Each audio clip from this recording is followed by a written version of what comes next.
بہاول نگر خالد مقبول park مسیحا کا منتظر نئی آبادی قریش کالونی میں واقع خالد مقبول پارک بہاول نگر کی سیاسی اور سماجی شخصیات کی نظریں اپنی طرف مرکوز کروانے لگا۔ کھنڈر حالت میں موجود خالد مقبول پارک میں لگے درخت پانی کی عدم فراہمی کے باعث سوکھنے لگے۔ پارک کی چار دیواری بھی ٹوٹ پھوٹ کا شکار۔ انتظامیہ نے خستہ حال پارک میں شادی ٹینٹ لگوانا شروع کر دیے۔ خالد مقبول پارک میں گٹروں کا گندا پانی بھی ٹرانسفر ہونے لگا۔ بہاول نگر شہریوں کا وزیر اعلیٰ پنجاب، وزیر اعظم اور دیگر ارباب اختیار افسران بالا سے مطالبہ ہے کہ خالد مقبول پارک کی رپورٹ فوری طور پر طلب کی جائے۔ پارک کی خستہ حالی کے ذمہ داران کے خلاف کارروائی کرتے ہوئے پارک کو فوری طور پر بحال کیا جائے۔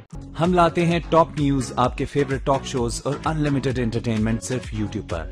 اگر آپ نے ابھی تک ہمارا چینل سبسکرائب نہیں کیا تو ابھی سبسکرائب کریں اور بیل آئیکن کو کلک کر کے ہماری لیٹسٹ ویڈیوز کے بارے میں اپڈیٹ جانیں۔